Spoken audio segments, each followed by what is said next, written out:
Hello and welcome to Night Historian. Tonight, I want to take you somewhere you've never been before. Picture this.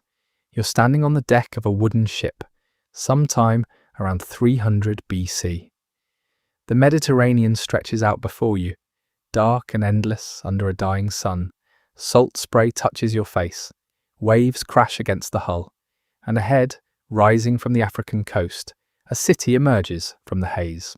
Towers, harbours, streets crowded with people from a dozen different lands. That city is Carthage, and in about 2 centuries from now, it will burn. Most of you know the name Hannibal. You know about his elephants, you know about the Alps, but here's what Hollywood never told you. Carthage wasn't just Rome's enemy. Carthage was the only power in the ancient world that could have stopped Rome from conquering everything from Britain to Persia. For a brief, shining moment, this city of merchants and sailors stood as the last barrier between Rome and total domination of the known world.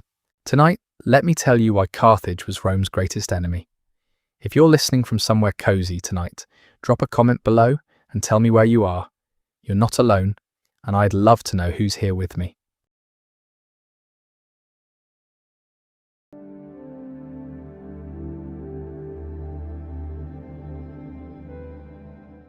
Now let me tell you about the city itself. Carthage sat on a peninsula poking into the Mediterranean, right where modern Tunisia meets the sea. From there, you could reach anywhere, east to Greece, west to Spain, south into the African interior. It was the perfect crossroads. The Carthaginians built something remarkable at their heart, a double harbour system. One port handled merchant ships, packed with goods from silver mines in Spain to purple dye from Tyre. The other port belonged to their navy, big enough to shelter over 200 warships. The 2 harbours connected through a single channel that could be sealed shut in minutes. No enemy fleet was getting through. This city didn't conquer through armies. It conquered through trade. Carthage established colonies and trading posts along the North African coast, across southern Spain, around Sardinia and Sicily. They charged fees for passage through their waters. They controlled the tin trade from Britain, the silver from Iberia, the spices from the east. Their merchant ships travelled further than anyone else in the ancient world. Here's something most people never hear. Carthage was founded by a woman. Her name was Elissa, also called Dido. She was a princess from the Phoenician city of Tyre, which sat on the coast of modern Lebanon. After a political dispute, she fled with a group of followers and eventually landed on this North African shore. The local king let her stay, but only on as much land as she could cover with a single ox hide. Elissa cut the hide into thin strips and encircled an entire hilltop. That became Carthage. Roman writers like Livy recorded something fascinating. The Carthaginians called themselves Canaanites, the same people as the Phoenicians, the same roots as the civilization that gave the world alphabet. When you visit Carthage, you're walking on Levantine soil. Their word for the city was Court Hadasht. It meant new city, but it also meant something else. A fresh start, a second chance, a place where Phoenician traders could build something bigger than what they'd left behind. The Carthaginians operated differently than Rome. Rome gathered territory through conquest, soldier by soldier, year by year. Carthage gathered it through commerce. Their colonies weren't occupied territories, they were partners. Each trading post ran its own affairs, paid fees to Carthage, and followed Carthaginian foreign policy. In return, they got protection and access to the network. It created something unique, a trading empire held together by profit rather than force, a web of cities from Tangier to Cartagena, all connected by ships and silver. No Roman general ever built anything quite like it.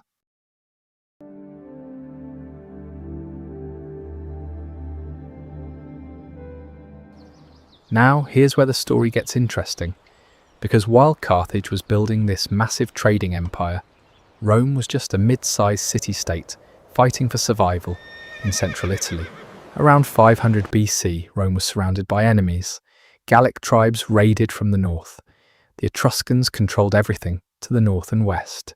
Greek colonies dotted the southern tip of the peninsula. Rome was boxed in. They barely had an army, certainly no fleet, and no colonies worth mentioning. To Carthage, Rome was barely worth noticing. In 509 BC, the two powers signed their first treaty. Carthage promised to protect Roman shipping from pirates. In exchange, Rome agreed to stay out of Carthaginian waters.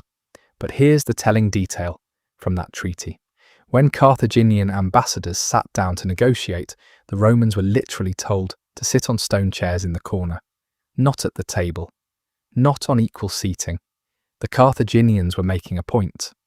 Rome was a client state, a business partner at best, certainly not an equal.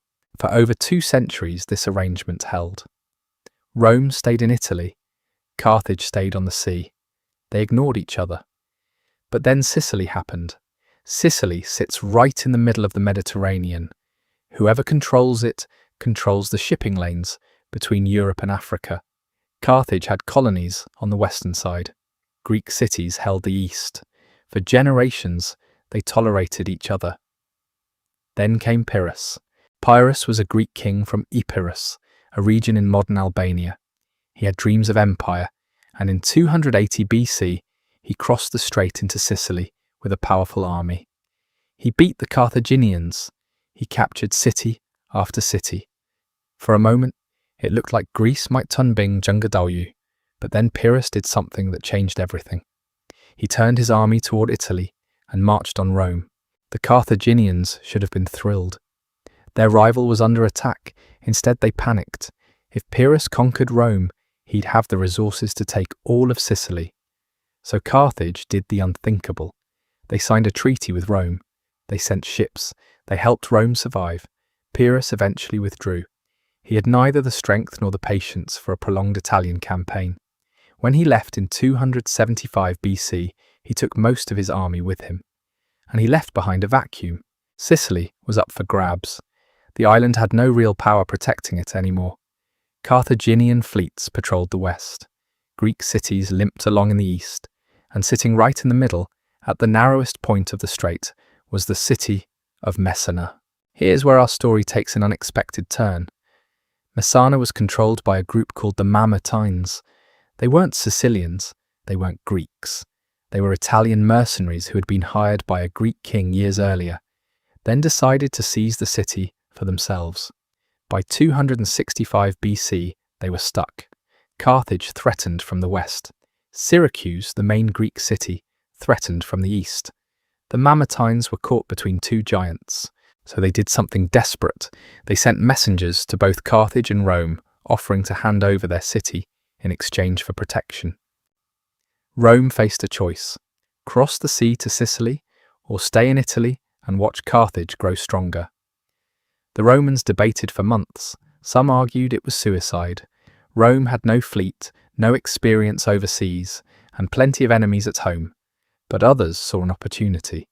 If Rome didn't take Sicily, Carthage would. And a Carthage with Sicilian resources would be unstoppable. The vote went through.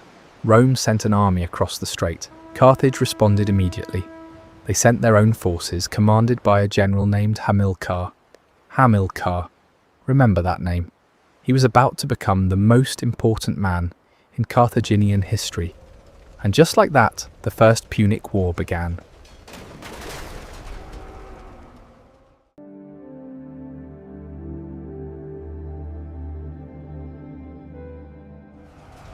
The First Punic War lasted 23 years. 23 years of some of the most brutal fighting the ancient world had ever seen. And it all started because Rome decided it wanted a navy. At the beginning of the war, Rome had nothing on the water.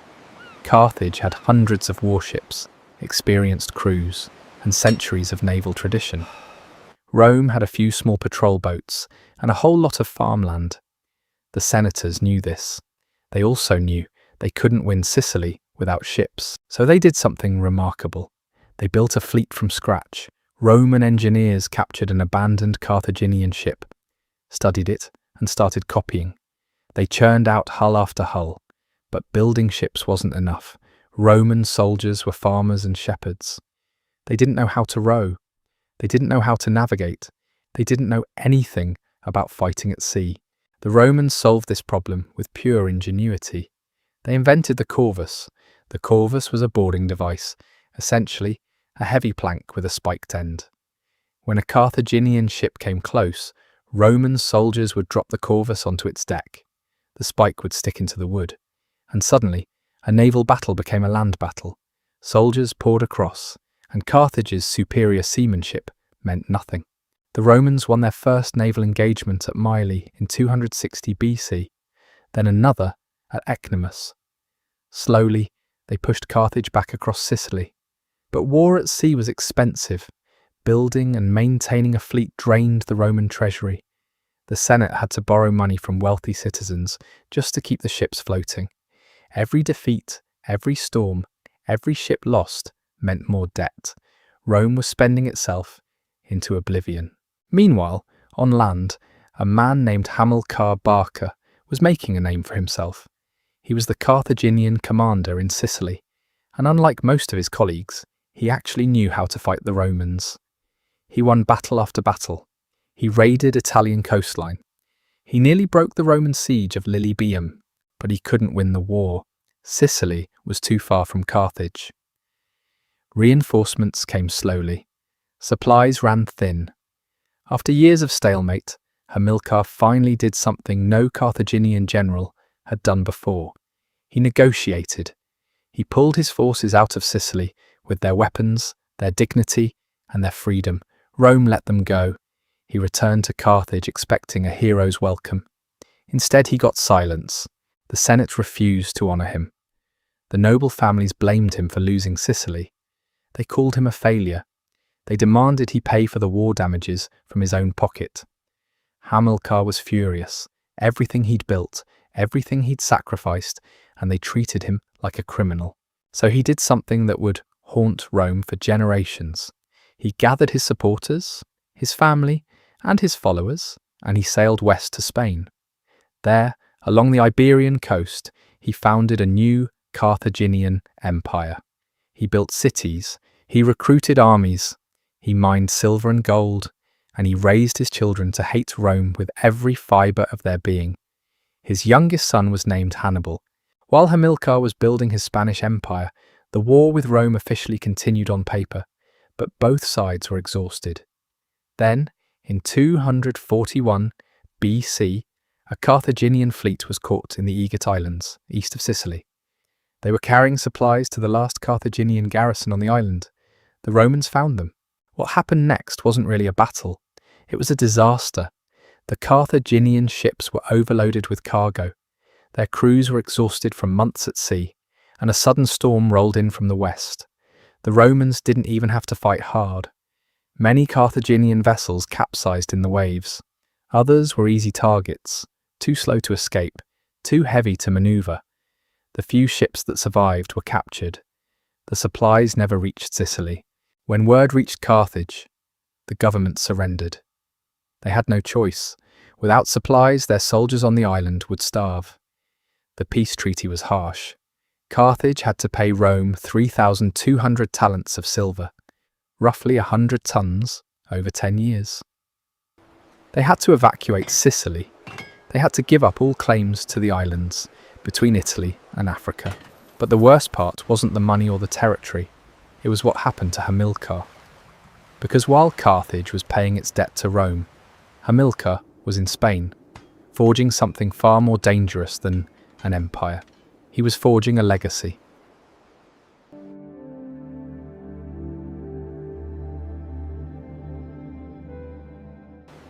The years between the First and Second Punic War were some of the most consequential in Carthaginian history.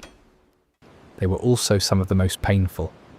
After returning from Sicily in defeat, Hannibal Barca never forgave Rome. He never forgot the humiliation. The Senate had called him a failure. They had stripped him of honour. They had made him pay for their mistakes.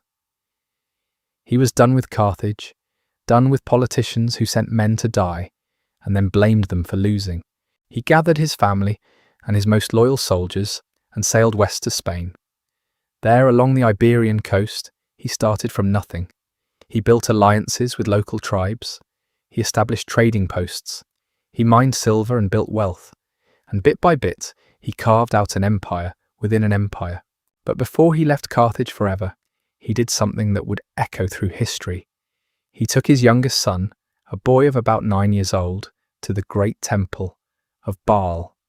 Baal was the chief god of Carthage, a fierce deity of storm and fire. The boy stood before the altar, looking up at his father. Hamilcar placed his hand on the boy's head and made him swear. He made him swear eternal hatred of Rome. He made him swear to dedicate his life to one purpose, the destruction of Rome's power. The boy, eyes wide, nodded. Then Hamilcar lifted him and held him close. Some sources say the boy was crying. Some say he was trembling. But all sources agree on one thing. That moment shaped the greatest general Carthage ever produced. His name was Hannibal Barca. In Spain, Hamilcar built his son's future. He founded cities, recruited armies, and established Carthaginian power from the Tagus River to the Mediterranean. His eldest son, Hasdrubal, helped him. Carthago Nova, modern-day Cartagena, became the capital of this new empire. It had natural harbours, silver mines nearby, and access to both land and sea trade routes. From this base, the Barcid family operated like independent rulers. Carthage got its tribute, but Spain was theirs. But trouble back home nearly ended everything before it began. After the First Punic War, Carthage owed Rome money, lots of it. The government couldn't pay its mercenaries. These were foreign soldiers, Gauls, Spaniards, Africans, who had fought for Carthage and expected their wages. When payment was delayed, they mutinied. They seized Carthaginian cities. They threatened to march on Carthage itself. It was the worst crisis in Carthaginian history. The army that had just lost to Rome was now being torn apart by its own hired fighters. Carthage sent messages to Rome asking for help. Rome refused. They watched with satisfaction as Carthage bled. Eventually, a Carthaginian general named Hanno managed to crush the revolt. He used war elephants to crush the mercenary camps. He killed thousands. It took 3 years, but the rebellion ended. But here's what makes this story complicated. While Carthage was fighting its mercenaries, Rome made a move. They seized the island of Sardinia. Technically, Carthage still owed Rome money from the war. Technically, Carthage was too weak to defend Sardinia. Rome simply took it. They sent an army. They took the island. Carthage protested. Rome threatened. Carthage backed down. The whole thing happened while Carthaginian soldiers were still dying in the mercenary revolt. It was a brutal lesson. Rome wasn't just an enemy on the battlefield. They were an enemy at the negotiating table, in the Senate, everywhere. They would take whatever they could, whenever Carthage was weak. Hamilcar died in Spain around 228 BC, killed in battle against Celtic tribes. His son-in-law Hasdrubal took over. Hasdrubal was different from Hamilcar.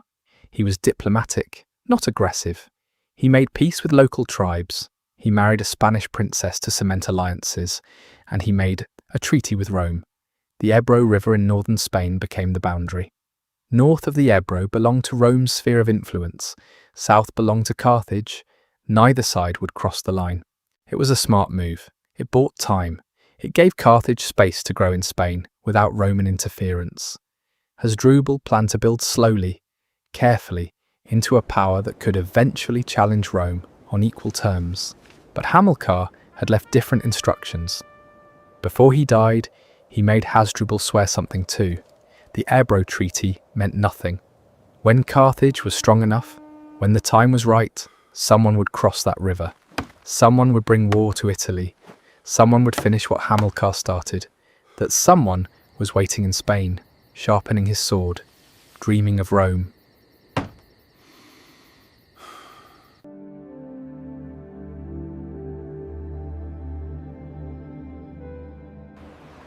In the spring of 218 BC, a man named Hannibal Barca stood on the docks of Carthago Nova and looked east.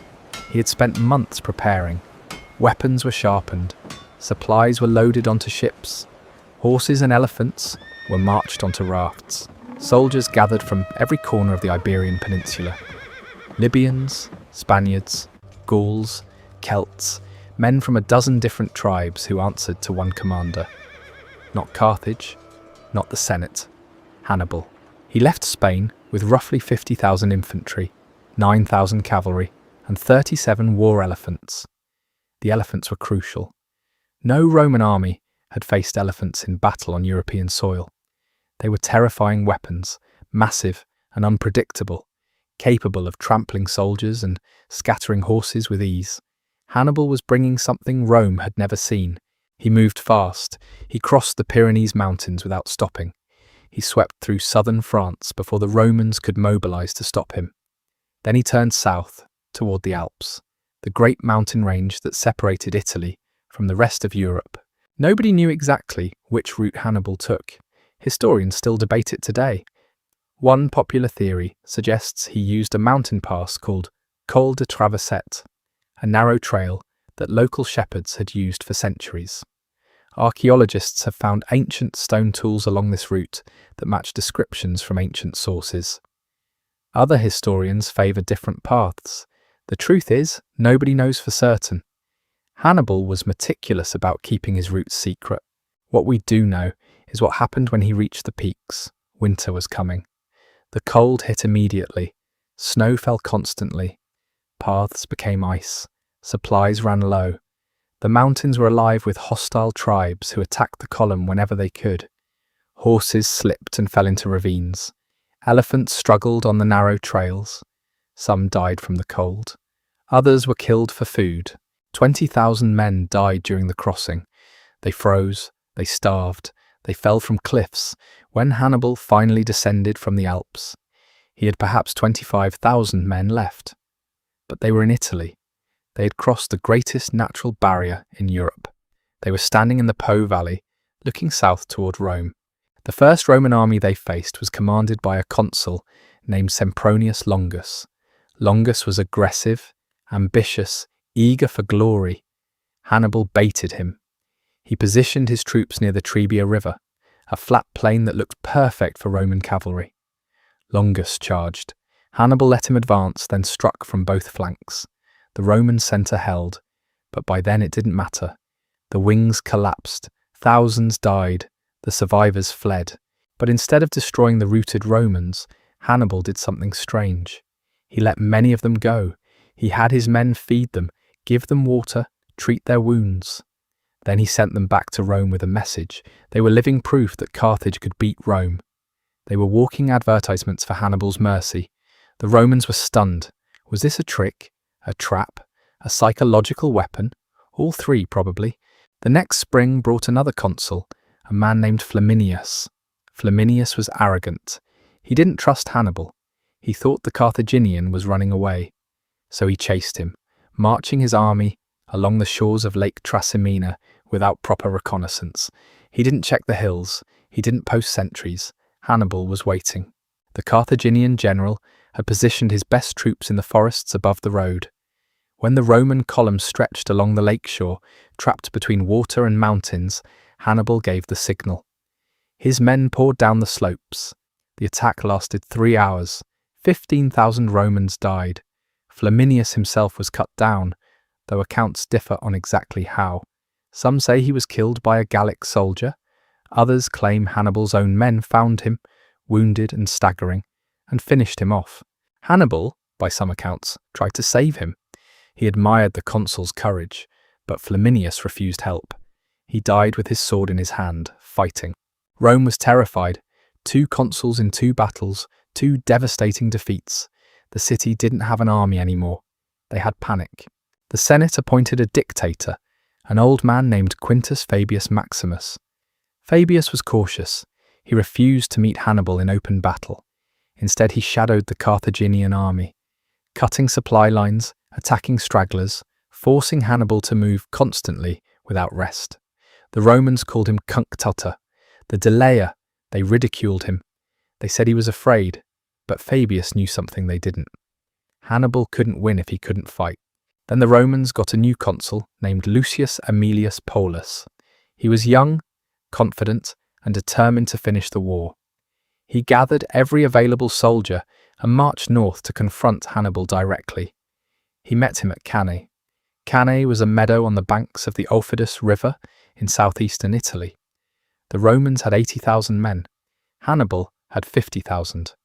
On paper, Rome should have won. They had superior numbers.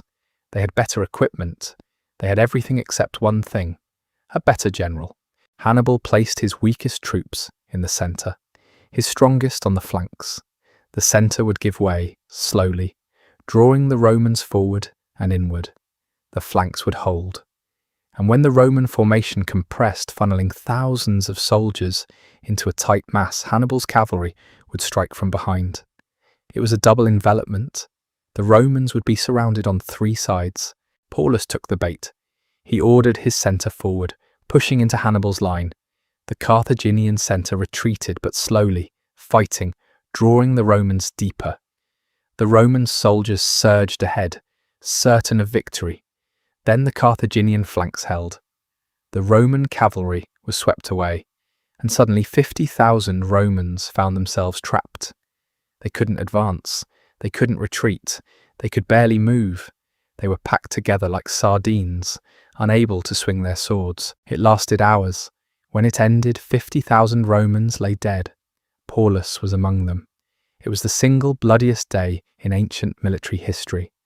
Nothing would surpass it until the First World War, nearly 2,000 years later.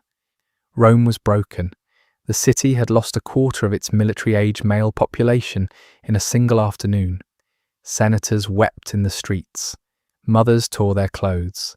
The future of the Republic hung by a thread. So why didn't Hannibal march on Rome right then? He couldn't. He had no siege equipment. The city walls were thick and high. Without cannons or gunpowder, taking a fortified city by force was nearly impossible. Hannibal needed machines to batter down gates. He needed time to build ramps. He needed supplies to keep his army fed during a siege. He had none of these things. Instead, he sent riders to Carthage demanding reinforcements. He asked for men, money, elephants. The Carthaginian Senate debated for months. In the end, they sent almost nothing. They were too focused on defending their Spanish territories. They were too afraid to commit fully to a war in Italy. Hannibal waited anyway. He believed the Italian cities would rise against Rome. He believed Rome's allies would defect. They didn't. The Italian city-states had been Rome's partners for generations. They owed Rome their survival. They weren't going to abandon that for a Carthaginian general they barely knew. Years passed. Hannibal won more battles, but he couldn't break Rome's grip.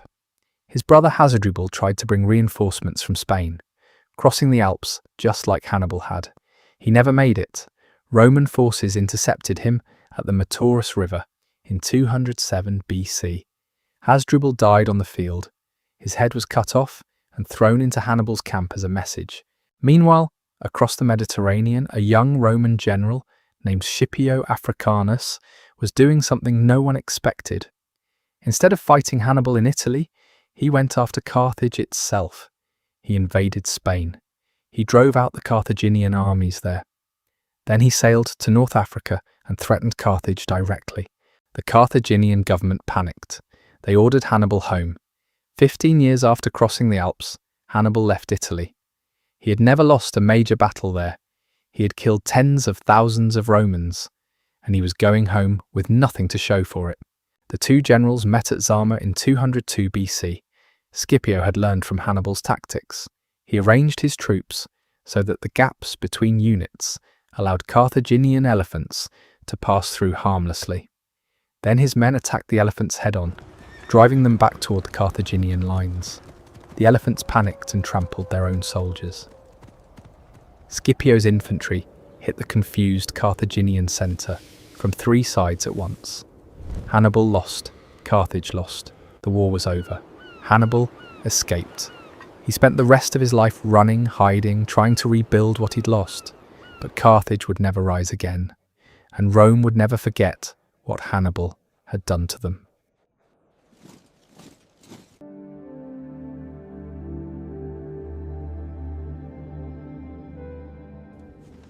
Now let me tell you something that most history books gloss over. Rome didn't just fight Carthage because they competed for territory. They fought because these two civilizations were fundamentally incompatible. They had different values, different goals, different ways of seeing the world. Carthage was built on trade. Merchants from every corner of the Mediterranean settled there. Carthaginians married foreigners without hesitation. They worshipped gods from Egypt, Syria, Greece. Their city was a melting pot long before that word existed. Carthaginian children learned multiple languages. Carthaginian ships carried ideas and beliefs alongside goods and silver. To Carthage, diversity was practical. It meant more customers, more allies, more wealth. Rome was different. Rome was built on land, on family, on tradition. The Roman patriarch controlled everything: his wife, his children, his slaves, his property. Rome measured wealth in farmland, not gold. Roman citizenship was precious and hard to earn. Romans didn't welcome foreigners. They conquered them, absorbed them on Roman terms, or destroyed them. Rome's gods were Roman gods. Rome's laws were Roman laws. Everything centered on the city itself, on Rome, on the eternal glory of the Republic. These two worldviews couldn't coexist. Carthage's model of loose commercial alliance clashed with Rome's model of centralized military control. Every treaty between them was temporary. Every boundary was a negotiation waiting to collapse.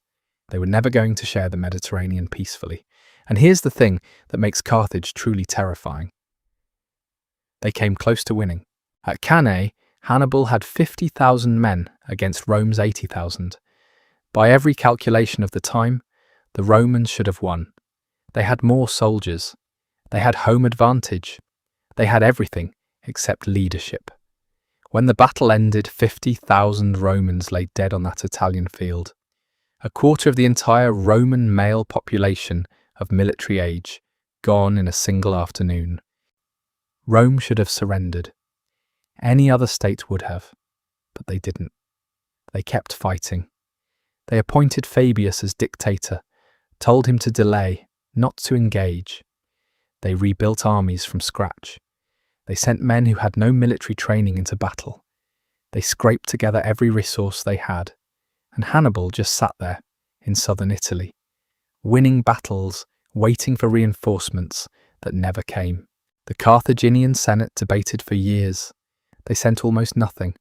They were too afraid to fully commit. And Hannibal waited and waited until finally he had no choice but to go home. But even after Zama, even after Carthage technically lost the war, Rome didn't feel safe. The peace terms were brutal.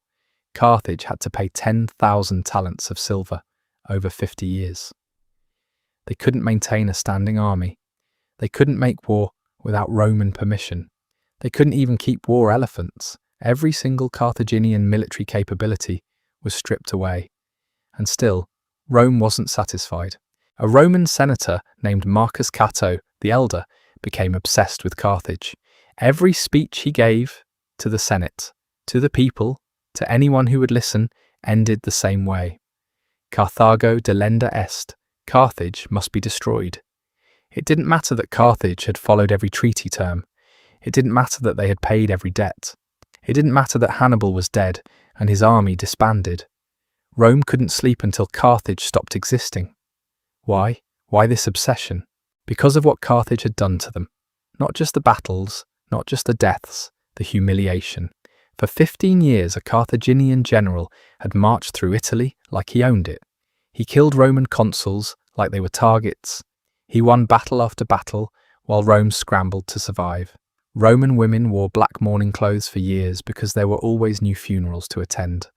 Roman noble families lost fathers, sons, brothers, everyone. The aristocracy was decimated, and they couldn't stop him. They had to watch. They had to wait. They had to send army after army into Italy, knowing most of those men would never come home. That kind of fear changes people. It changes nations. The Romans had a phrase for it: Punic faith, Punic fides.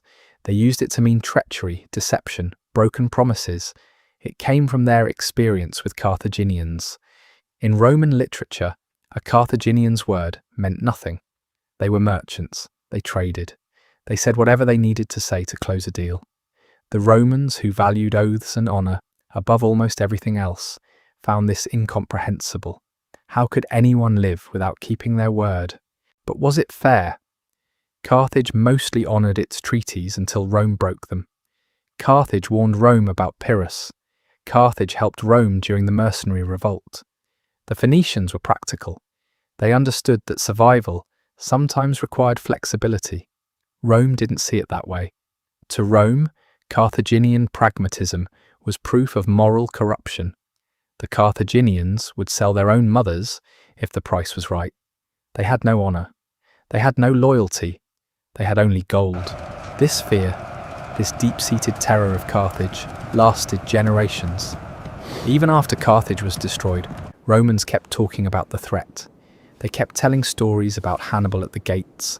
They warned their children. They carved the lessons into their laws. And they made sure no one would ever build a statue of Hannibal.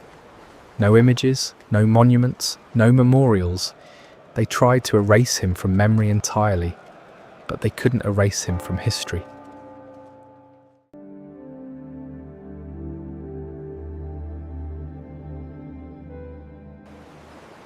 "50 years passed after Zama. 50 years of Carthage slowly rebuilding, paying debts, trying to survive. They had no army, no elephants, no fleet worth mentioning. They were supposed to be harmless.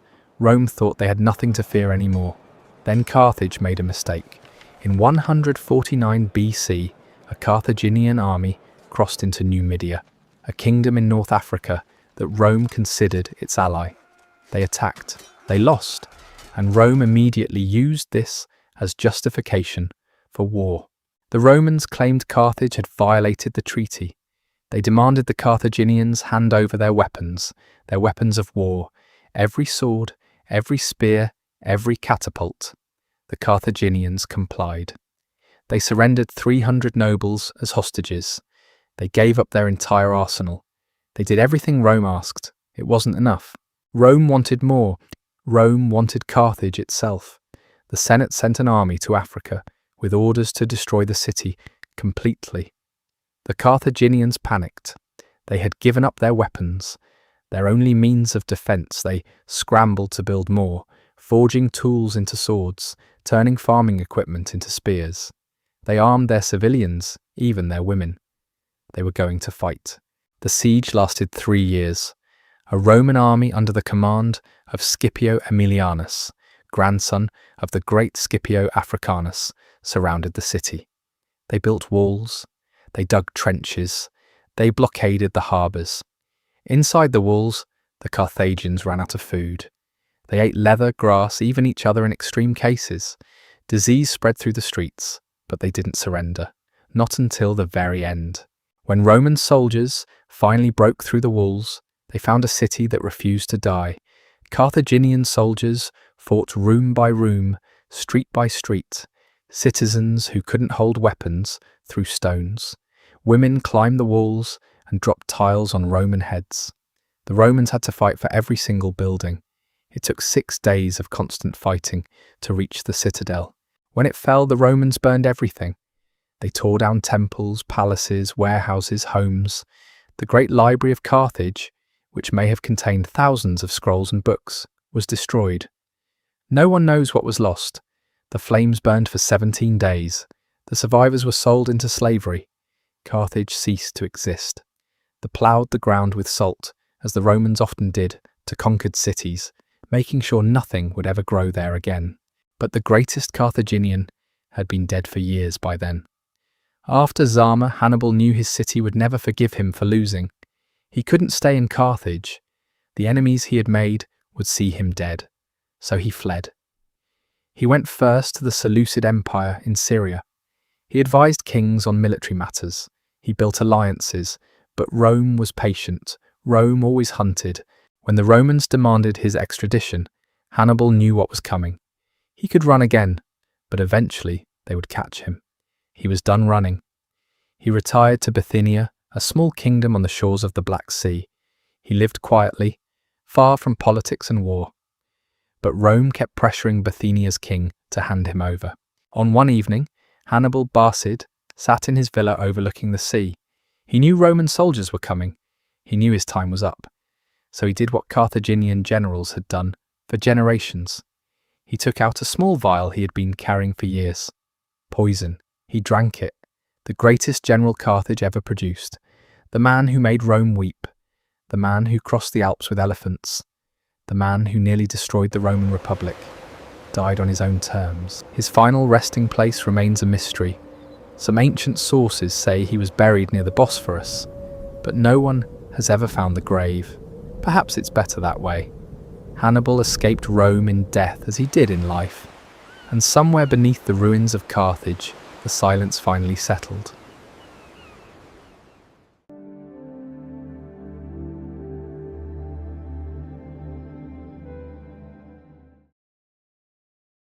But Carthage didn't disappear completely. Its name survived. The word Carthage came from the Phoenician phrase Kort Hadasht, meaning new city. Over centuries, through Arabic, through Latin, through countless languages, that name transformed. Today, historians believe modern Tunis, the capital of Tunisia, sits just miles from ancient Carthage. The Phoenician roots never fully vanished. In Spain, the city of Cartagena still carries Carthaginian heritage. Hannibal's brother founded it as Carthago Nova, New Carthage, over 2,000 years ago. The harbour where elephants once boarded ships still exists. Ships still dock there. The name outlasted the empire that created it. Now let's talk about something darker. Carthage's religious practices horrified their neighbours. Ancient sources claimed Carthaginians sacrificed their own children to a god called Moloch. They burned babies in giant bronze statues, while drums drowned out the screams. Historians have debated this for centuries. Modern archaeology offers a complicated picture. Excavations near Carthage do show unusually high levels of burnt infant remains. But some researchers argue these were simply normal burials, that cremation was a Phoenician custom unrelated to sacrifice. The truth is, we may never know for certain. What we do know is that Carthaginians worshipped a goddess named Tanit, often depicted as a crescent moon with a seven-pointed star. That symbol appeared everywhere, on monuments, on tombs, carved into walls. Tanit represented fertility, war, the cycles of life. She was the divine mother of Carthage, and millions lived and died under her protection. Beyond religion, Carthage contributed technology that shaped the ancient world. Their water management systems were remarkable. Aqueducts carried fresh water to cities across North Africa. Sewers and drainage systems kept streets clean. Rome, despite its military superiority, learned from Carthaginian engineers. The innovations that built Carthage's prosperity spread through trade routes and eventually reached every corner of the Mediterranean. Carthaginian glassmakers produced some of the finest objects in the ancient world. The techniques came from Phoenicia, but Carthaginian craftsmen refined them into art. Roman aristocrats paid fortunes for Carthaginian glassware. It was a luxury item, something to display at dinner parties and impress guests, and their navigation skills were unmatched. Carthaginian sailors explored coastlines that Romans feared to approach. Hanno the Navigator, a Carthaginian explorer from around 500 BC, supposedly sailed down the west coast of Africa, past the Sahara, perhaps reaching somewhere near modern Nigeria. His account, written on papyrus, survived long enough for Romans to copy it. Then it disappeared. The original was lost forever. In modern times, Carthage lives on in unexpected places. The Treaty of Versailles in 1919, which ended World War I, was nicknamed the Carthaginian peace by critics. They meant it as an insult. The treaty forced Germany to accept blame and pay massive reparations. It was harsh, humiliating, designed to crush a rival completely, just like Rome did to Carthage. Hannibal's name still carries weight. Military equipment, from tanks to submarines, has borne his name across centuries. Hannibal Lecter, the fictional character from Thomas Harris's novels, borrowed the general's reputation for terror. Movies, video games, and television shows keep returning to his story. He became more than a man. He became a symbol, and that symbol reminds us of something important. Carthage fell, Rome fell, but the stories survived. The battles, the generals, the cities, they all became part of human memory. And memory, it turns out, is the only empire that truly never dies.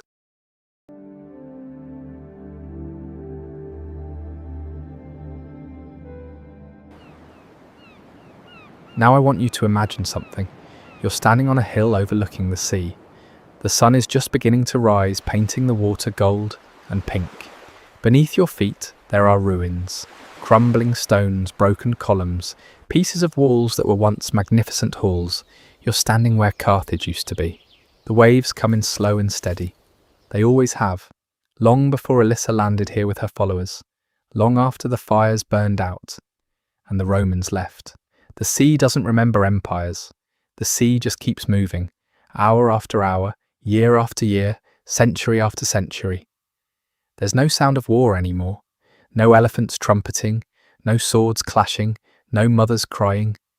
Just the rhythm of water against stone. The same rhythm it has always played. Two great civilizations faced each other here. Carthage with its merchants and its ships, and its willingness to embrace everyone who came to its shores. Rome with its legions and its laws and its unbreakable will. They fought for over a century. They tore each other apart. And in the end, time tore them both apart anyway. Carthage teaches us something important. Trade can be just as powerful as swords. Diversity can build empires that conquest never could. But diversity can also fracture when unity is needed most. There are no guarantees. There never were. And perhaps that's why this story matters. Because the greatest enemies teach us the most about ourselves. They force us to become stronger, smarter, more resilient. Rome became Rome because Carthage existed. Without that rivalry, without that fear, without those devastating losses at Trebia and Trasimene and Cannae, the Roman Republic would have been something entirely different. As you drift off tonight, carry this with you. Two cities that shaped the world are now dust and memory, but the stories remain. And now, those stories are part of you too. Thank you for spending this time with me. I hope the history of Carthage carries you into peaceful dreams. Rest well. I'll see you next time on Night Historian.